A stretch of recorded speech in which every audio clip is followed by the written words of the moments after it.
আমি ভাইয়াকে হিট করব, মানে চাকু ঢুকায় দিব আচ্ছা, চেস্টের মধ্যে। সো ওটার মধ্যে আমি লিটারালি শেকিং যে আমি কি আসলে দিব কি দিব না।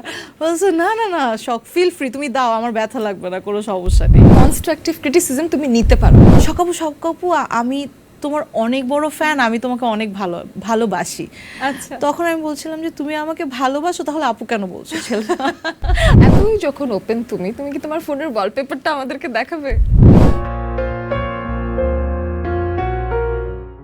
Hi everyone, welcome to the talk room. আমি অহনা তাসনিম খান আপনাদেরকে বরাবরের মতো আজকেও ওয়েলকাম করে নিচ্ছি। এবং আপনারা জানেন টক রুমে আমরা এই সময় আপনাদের যে পছন্দের তারকা তাদের সাথেই আসলে গল্প করি টক রুমে, তাদের ব্যক্তি জীবন, তাদের পেশাগত জীবন এবং তারা আসলে এখন কি কি কাজ নিয়ে ব্যস্ত আছেন সব কিছুই তুলে ধরার চেষ্টা করি। আজকেও এমনই একজন অতিথি আমাদের সাথে আছেন যার জন্য আসলে ক্যামেরা ভীষণ বেশ কিছুদিন অপেক্ষা করেছিল। আমার কাছে মনে হচ্ছিল তিনি ছোট্টই একটা বিরতি নিয়েছেন, আমরা সেটাকে বারবারই দীর্ঘ বিরতি বলি এই কারণে, কারণ অল্প কিছুদিন হলেও আমরা তাকে মিস করেছি ভীষণ। এই মানুষটা 2002 সালে নতুন কুড়ির মাধ্যমে নাচ দিয়ে সবার সামনে এসেছিলেন এবং 2008-এ বাংলা লিঙ্কের পরে যেন একেবারে চারিদিক মাতোয়ারা করে ফেললেন।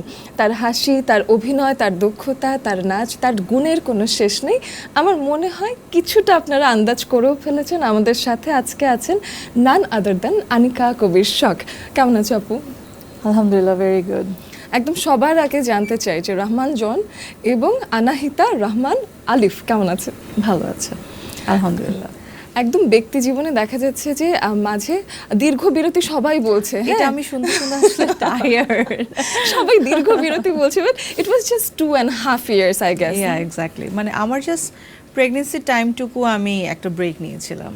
আচ্ছা, তো সেই ক্ষেত্রে আমার মনে হয় যে একদম শুরুর দিকে দেখছিলাম যে আমরা নাচে দেখতে পাচ্ছি, তারপরে শুরুটা হয়েছিল ক্লাসিক্যাল ডান্স দিয়ে, ছোটবেলা থেকে ক্লাসিক্যাল শেখা হয়েছে। হ্যাঁ, আমি বেসিক্যালি ক্লাসিক্যাল ডান্সার, বাট আমার আসলে কখনো কোনো প্ল্যান ছিল না, মানে কখনো আমি চিন্তাও করিনি, কারণ আমার ফ্যামিলির কেউ নেই মিডিয়ার সাথে রিলেটেড যে আমি মিডিয়াতে কাজ করব। আচ্ছা, নাচ করতে করতে করতে করতেই আসলে হুট করে বিজ্ঞাপন করা, বিজ্ঞাপন থেকে নাটক করা, এখন তো রেগুলার কাজ করছি।